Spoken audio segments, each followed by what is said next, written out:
things that have been going on for hundreds of years and thousands of years. We're going to, at least we're at a minimum very, very close, and I think we're beyond very close. And I want to thank Bibi for really getting in there and doing a job. We've worked well together, as we have with many other countries, both of us, with many other countries, which is the only way this whole situation gets solved. And I'm not just talking about Gaza. Gaza is one thing, but we're talking about much beyond Gaza. The whole deal, everything getting solved. It's called peace in the Middle East. So today is a historic day for peace, and Prime Minister Netanyahu and I have just concluded an important meeting on many vital issues, including Iran, trade, the expansion of the Abraham Accords, and most importantly, we discussed how to end the war in Gaza, but it's just a part of the bigger picture, which is peace in the Middle East. And let's call it eternal peace in the Middle East. So this is far more than anybody expected, but the level of support that I've had from the nations in the Middle East and surrounding Israel and neighbors of Israel has been incredible, incredible. Every single one of them. This afternoon, after extensive consultation with our friends and partners throughout the region, I'm formally releasing our principles for peace, which people have really liked, I must say. And these are done, not just routinely done, these are done with total consideration and working with the nations that we're talking about. All of these nations have made contributions to those suggestions. I want to thank the leaders of many Arab and Muslim nations for their tremendous support in developing the proposal, along with many of our allies in Europe. Europe has been very much involved, and as I was called by many of the European leaders, most of them saying, is this true? Are you really doing peace in the Middle East? This is the most incredible thing we've heard. Some think it's the biggest thing they've ever heard. They called just to find out, was it just a rumor or is it actually done? And then they said, have you spoken to the Arab leaders? Have you spoken to all of the other leaders that we have to get? A lot of people involved in this one. I also want to thank Prime Minister Netanyahu for agreeing to the plan and for trusting that if we work together, we can bring an end to the death and destruction that we've seen for so many years, decades, even centuries, and begin a new chapter of security, peace, and prosperity for the entire region. And I want to just say that my meetings and dialogue that we had with so many countries, Saudi Arabia as an example, the king is a phenomenal person. The Emir of Qatar, he's incredible people. UAE, and that's MBZ and ABZ. We're totally involved. These are the people that we've been dealing with and who've been actually very much involved in this negotiation, giving us ideas, things they can live with, things they can't live with. Pretty complex. I mean, after 2,000, 3,000 years, whatever it is, I guess it's got to be a little complex, or it would have been done a long time ago. The King of Jordan was with us, as you know, in the United Nations. The President of Turkey, President Erdogan, is a friend of mine, a strong man, but a good man. President of Indonesia, somebody who's an amazing leader, Prabowo. He is an amazing leader and respected by everybody. He was in the room with us. We were together with most of these people that I'm mentioning. Others were by phone or the next day. The Prime Minister and the Field Marshal of Pakistan, they were with us right from the beginning. Incredible. In fact, they just put out a statement that they fully believe in this pact. It just came out just as I was walking around. They said, sir, you have a big notice from the Prime Minister of Pakistan and from the Field Marshal that they back this 100%. President El-Sisi of Egypt, who's terrific. And these are people I've gotten to know over the years. I mean, I would say it started around 2015 and then went into 2016 when the presidency officially began. But I've known him actually for a long time, and there are many cases, really great men. I can't say in all cases, but I will tell you, in many cases, they're great men, and some great women too. They tend to be mostly men, however, I will say that. But if accepted by Hamas, this proposal calls for the release of all remaining hostages immediately, but in no case more than 72 hours. So the hostages are coming back, and I hate even saying this from the standpoint, doesn't sound right, but it is so important to the parents. The bodies of the young men, I believe in almost all cases, the young men are coming back immediately. I met with parents. The parents felt as strongly about getting the body of their dead boy back as they did as though the boy were alive and well. It's so important to them. And it means the immediate end to the war itself, not just Gaza. It's the war itself.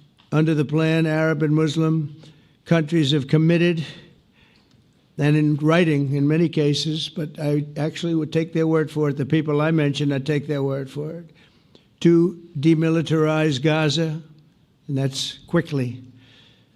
Decommission the military capabilities of Hamas and all other terror organizations. Do that immediately. And we're relying on the countries that I named and others to deal with Hamas. And I'm hearing that Hamas wants to get this done too, and that's a good thing. And destroy all terror infrastructure, including the tunnels, weapons of production facilities. They have a lot of production facilities that we're destroying. They'll also help train local police forces in the areas that we're discussing right now, in particular in and around Gaza, working with the new transitional authority in Gaza. All parties will agree on a timeline for Israeli forces to withdraw in phases. They'll be withdrawing in phases. No more shooting, hopefully.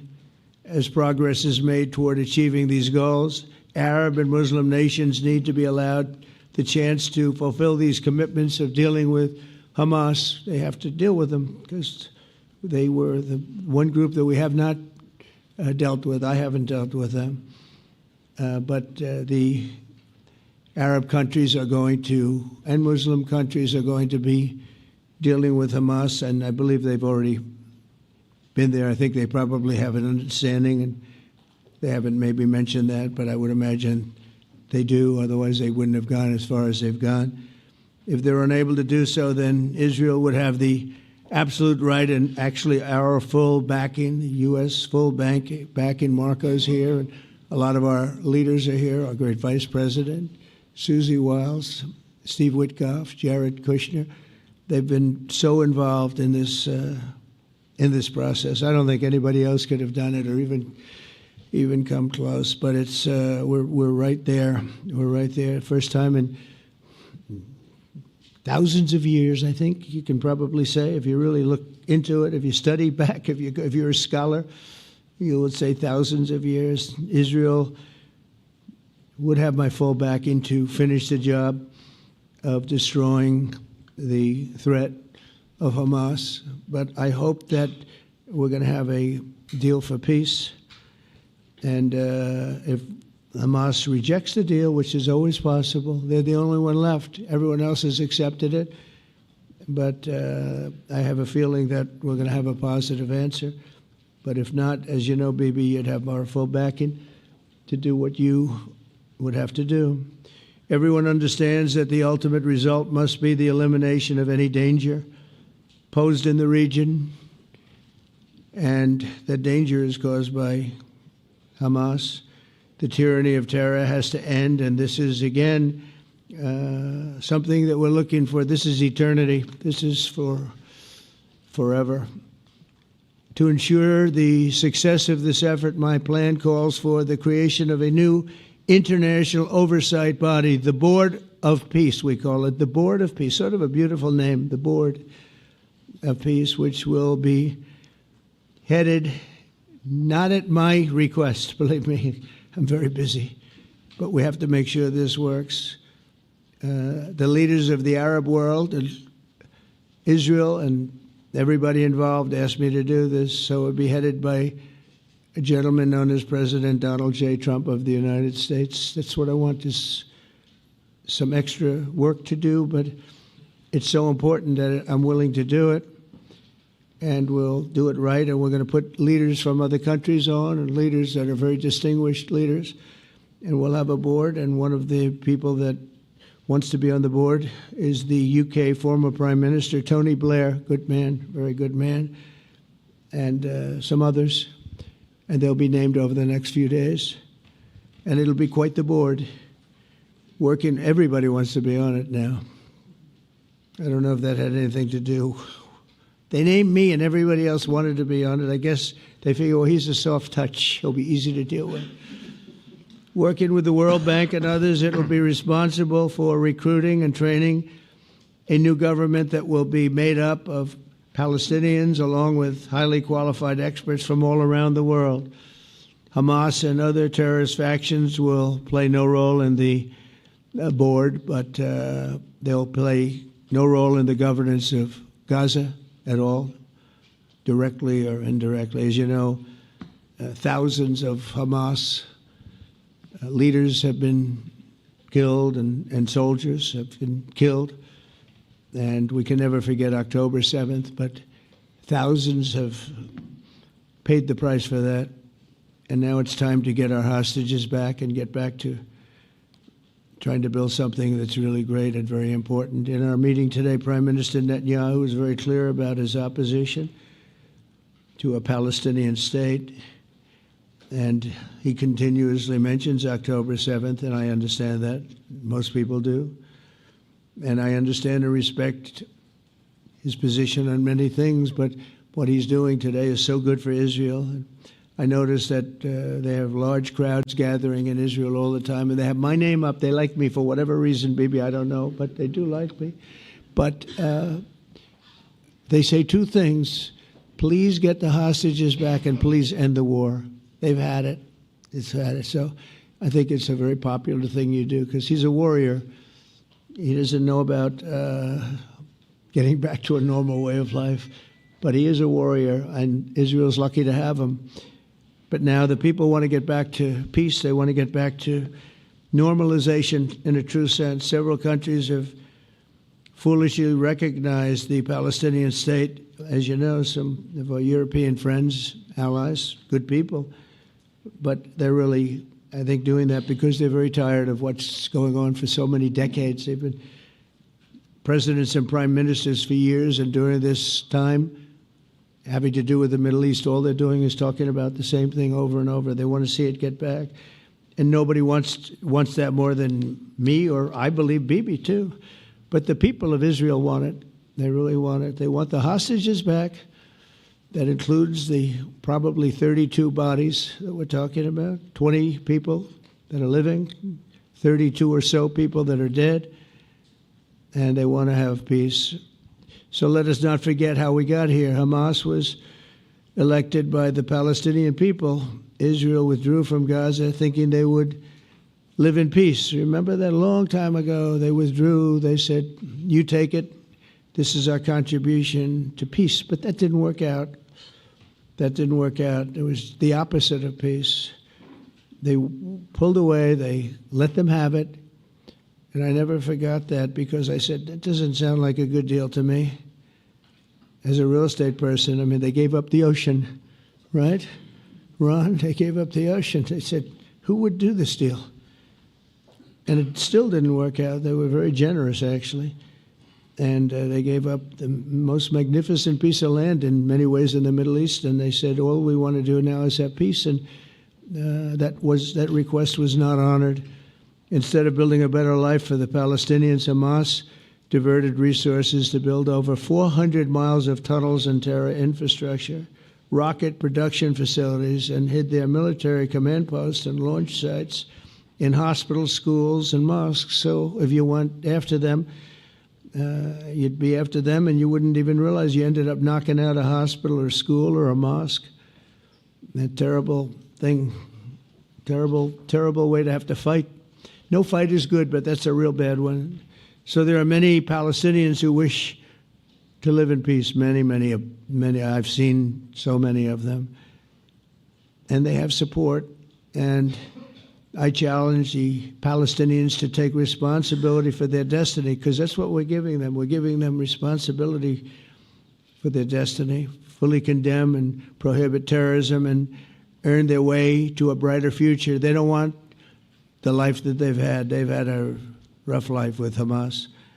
If the Palestinian Authority does not complete the reforms that I laid out in my vision for peace in 2020, they'll have only themselves to blame. We're giving them an amazing footprint, and they have amazing support from the leaders of the Arab world and the Muslim world, the great leaders. These are great leaders. These are unbelievable leaders that have built great countries and very wealthy countries. What the future holds for the Palestinians, no one really knows, but the plan that we put forward today is focused on ending the war immediately, getting all of our hostages back, getting everything back. Hard to believe when you even say it, and creating conditions for durable Israeli security and Palestinian success. Israeli security is going to be involved. We're going to help you. We'll be there with you in terms of helping with security. We want to make sure it works. We just want to make sure it works. There shouldn't be a shot fired. Now, there will be, I guess, because that's the way it seems to be, but there shouldn't have to be within a few days. There shouldn't have to be a shot fired. Maybe for eternity. Wouldn't that be nice? I hope it's true. I can tell you the leadership of that region feels that there's a good chance of it being true. So this will lead to this agreement that we're talking about will lead to a sustainable long-term peace. No president in history has been a greater friend of the state of Israel than I have, in addition to negotiating the Abraham Accords. I like to say it that way because the real people, that's what they call Abraham. I would say Abraham, but it's so much nicer when you say Abraham. So much more elegant. But the Abraham Accords are amazing. Jared, you did that along with your group of geniuses, and nobody thought that could be done. We have 4 countries, and Sleepy Joe Biden didn't do a thing. He didn't even know what the hell they were. He should have had them fold up. But I think this will also lead to packing them. And who knows, maybe even Iran can get in there. I hope, we hope we're going to be able to get along with Iran. I think they're going to be open to it. I really believe that. But they could be a member. I long ago said, I'll bet you at some point Iran will be a member of the Accords. And little did I realize it was going to take this turn.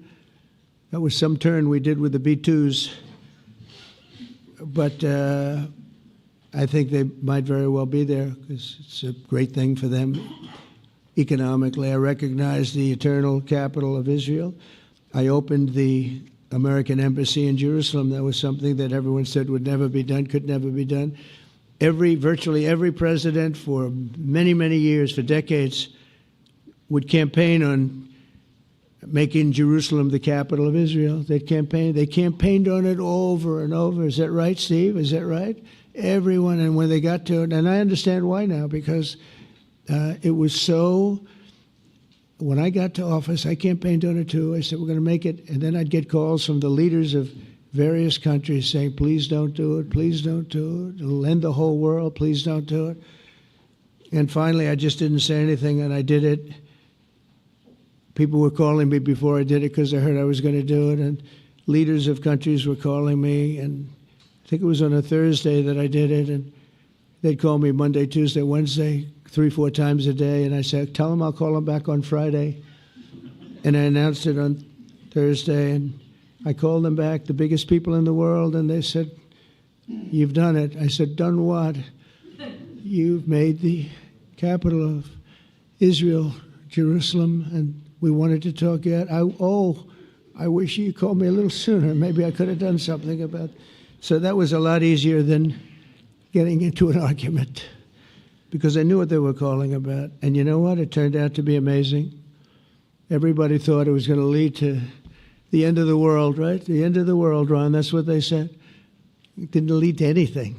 it just led to something that I promised and something that was very, very popular for Jewish people and a lot of other people, too. I recognize Israeli sovereignty over the Golan Heights, and I cut taxpayer funding to the corrupt United Nations Relief and Works Agency. And United Nations was interesting because, as you know, a few days ago they introduced me. Ladies and gentlemen, the President of the United States, I'm looking at my teleprompter, and the thing was dead, stone cold, dead. The thing's up here. I have a long, beautiful speech to make. I'm back 30 feet back, and I'm saying, they're introducing me. There's nothing on my teleprompter.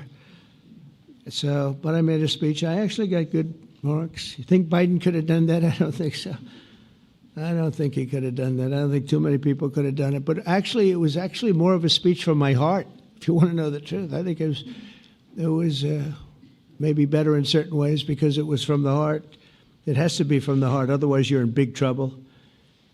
But I cut taxpayer funding for that very corrupt United Nations Relief and Works Agency, and nobody thought that would be done, and withdrew from the horrible Iran nuclear deal that was imposed upon Israel by Barack Hussein Obama and Biden.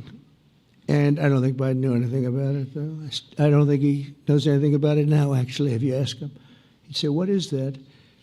And we obliterated Iran's nuclear enrichment capacity, making it impossible for them to have a nuclear weapon, which they would have had probably in about 2 months from that.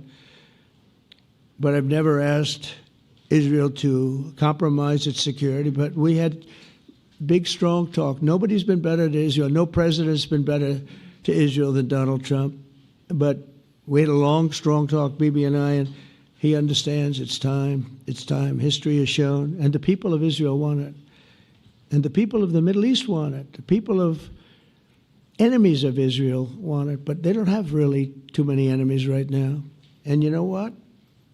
Many countries have gained great respect for Israel, for the way they fight, for the job they do, including me. I had respect anyway, but they gained respect. History has shown us that those who have relations with Israel have thrived, while those who have devoted resources and attention toward the destruction and even annihilation of Israel have languished. They haven't done well. Israel is not going anywhere. They're going to coexist with other people and countries in the region, from Syria to Lebanon to Saudi Arabia.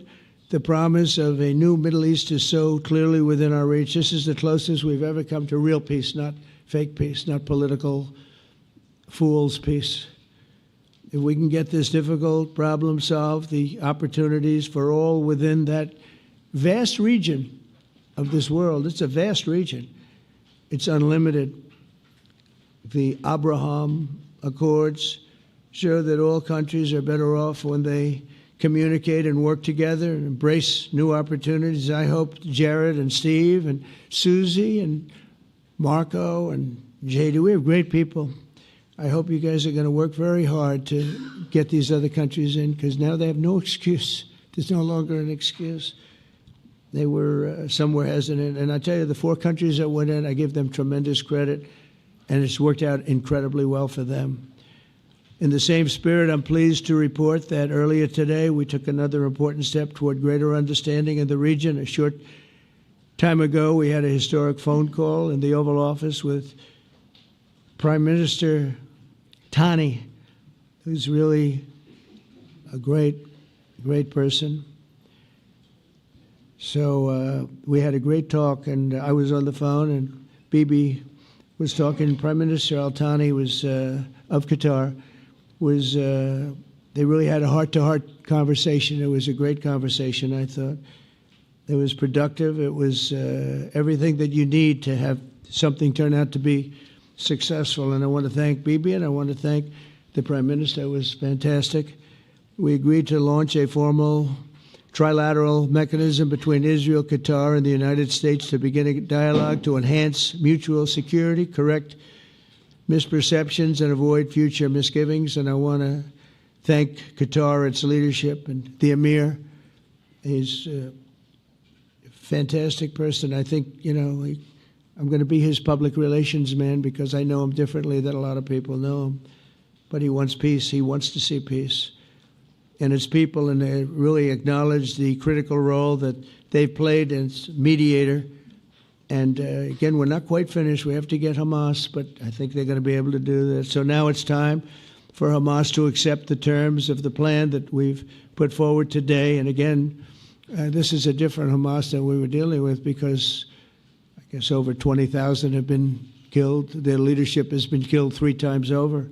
So you're really dealing with different people than we've been dealing with over the last 4 years, 5 years. Everyone has done their part and come to the table in good faith. Our Arab and Muslim partners are fully prepared to step up and fulfill their commitments for the benefit of the people of Gaza and the entire region. They're willing to step up and do a lot. They really are. There are a lot of good people involved.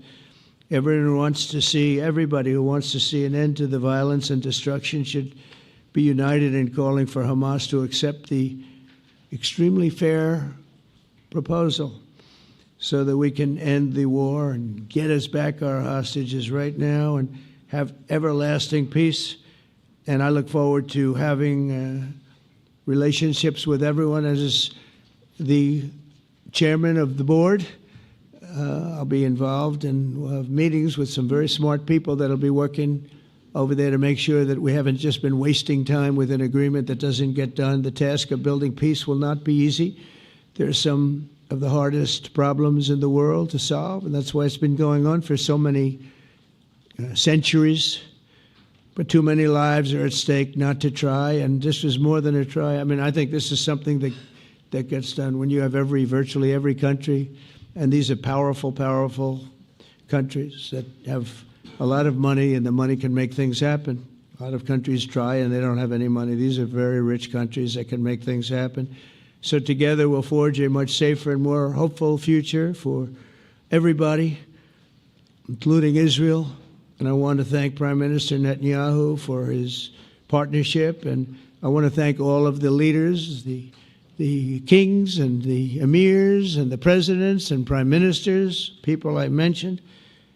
And they've been absolutely fantastic to work with. And it's just happened very quickly. It's happened from a couple of weeks before I had a couple of meetings, but a couple of weeks before we went to the United Nations, and we had some incredible meetings. It all came to place. It all took place, and everybody wanted to be a part of it. I don't have anybody that's saying we don't want anything to do with it. It's just the opposite. And I'll tell you, a couple of years ago, a year ago, I don't think we would have had this kind of participation, Mr. VP, right? I don't think we would have had.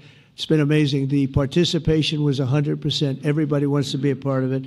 And everybody, those very strong countries, everybody wants it to work. So, Bibi, congratulations on this. I think this will be your crowning achievement, frankly. If this all works out, we think it will.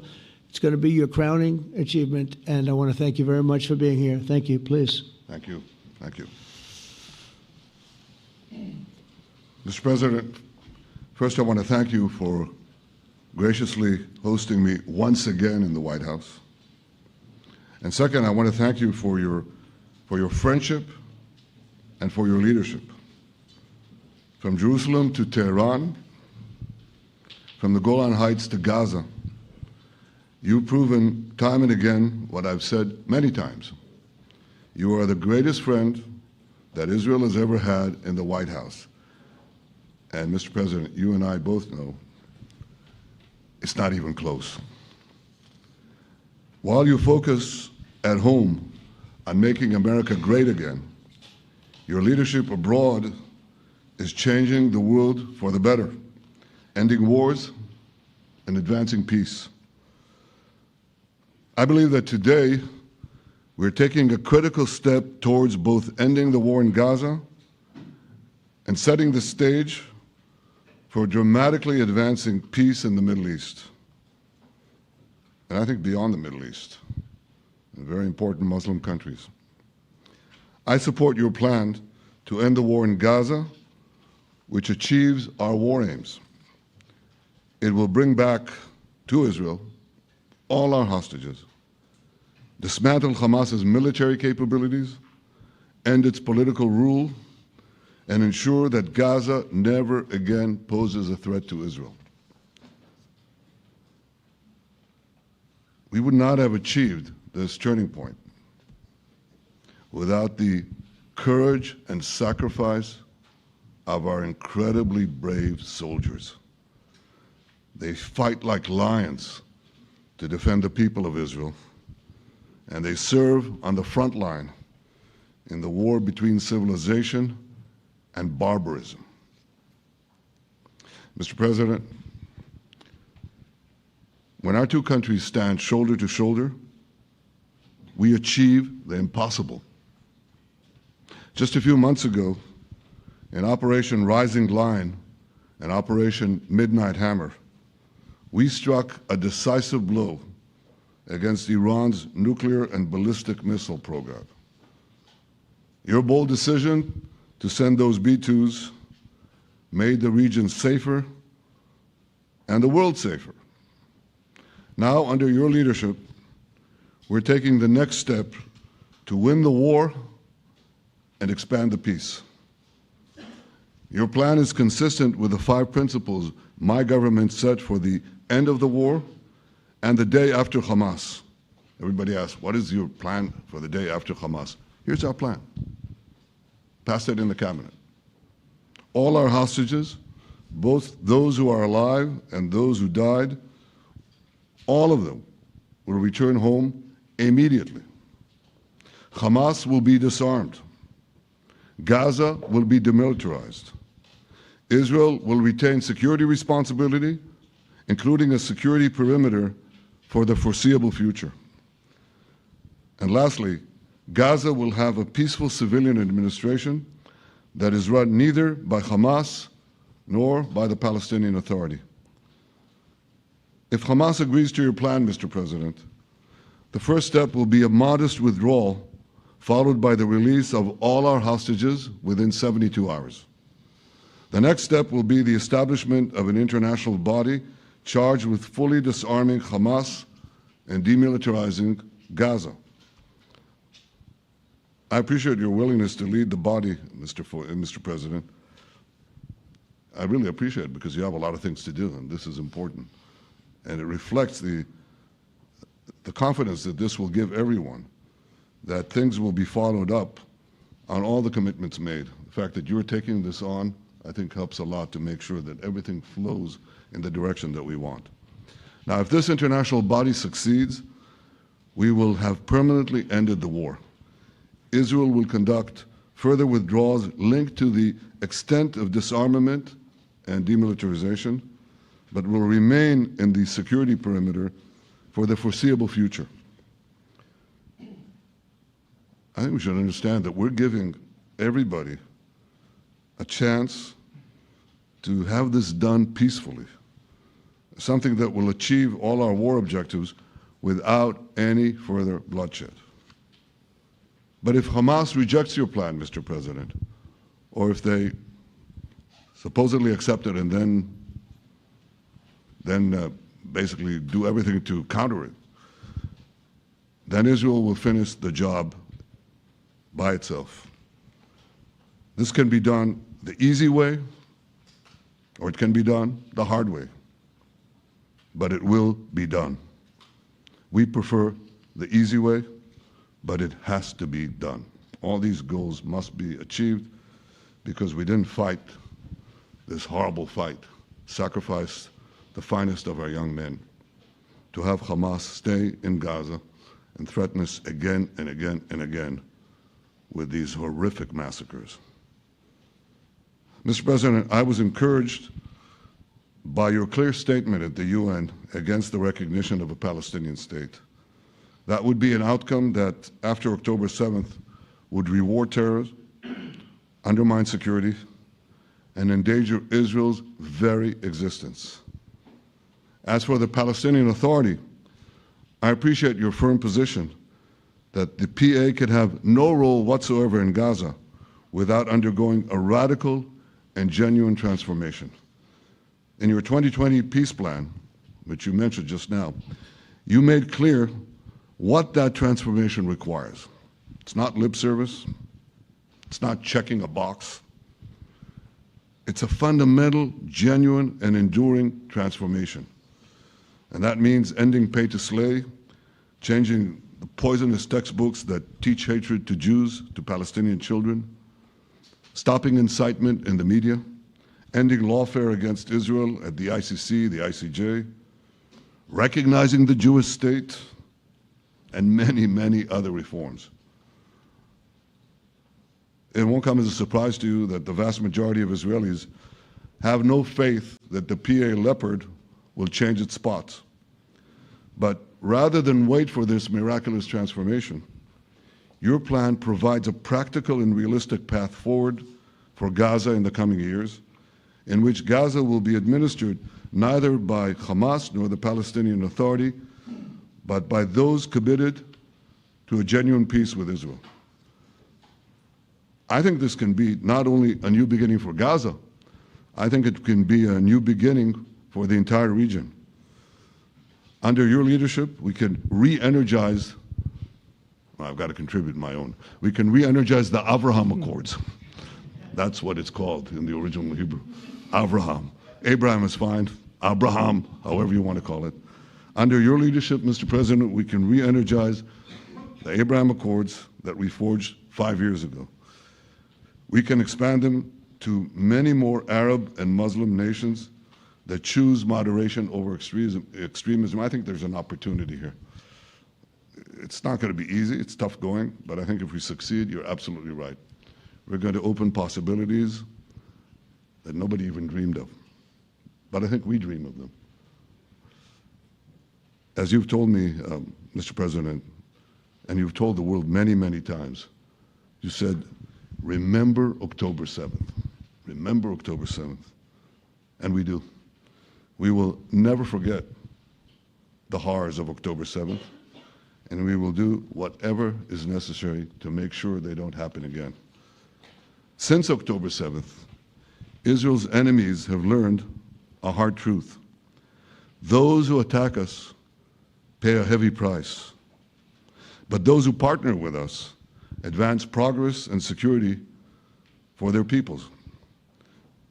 President Trump just said it. It's also in the Bible. It says, those who will bless you will be blessed, and those who will curse you will be cursed. And that's actually what is happening. We want the blessings. I think we've done a lot in the past 2 years to end the curse. We're not finished, but we've done a lot. And we've done a lot together to end the curse. I want to thank your entire team for their efforts to get to this point. I especially want to thank Steve Witkoff and Jared Kushner for their indefatigable work to bring Israel and Arab states in the region closer together. I am deeply grateful to both of them for their work.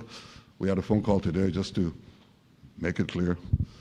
I said to the Prime Minister of Qatar, Israel was targeting terrorists, wasn't targeting Qatar.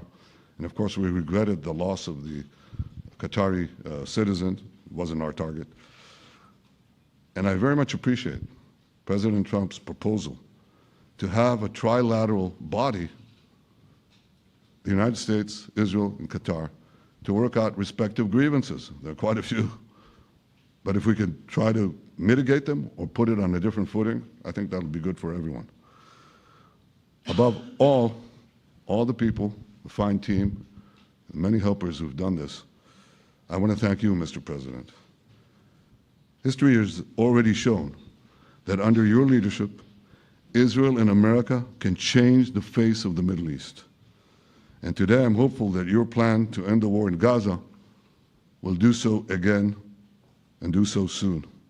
It will free our hostages, end Hamas's tyranny in Gaza, and enable a more secure and prosperous future for the peoples of our region.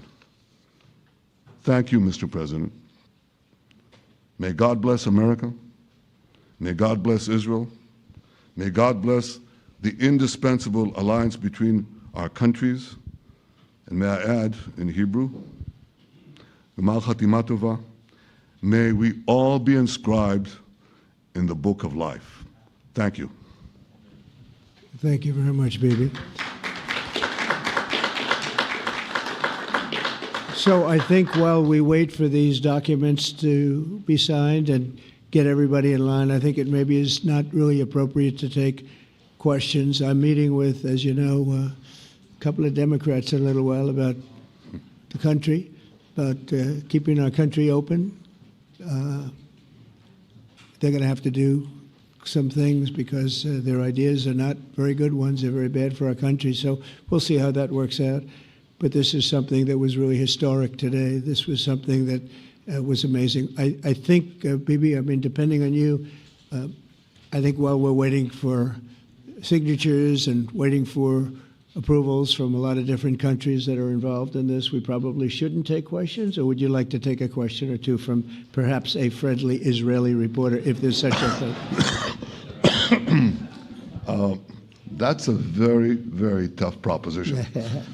But I would think, Mr. President, that I would go by your instinct that this is, we'll have enough time for questions. Let's settle the issue first, I think. No. Thank you very much, everybody. Thank you.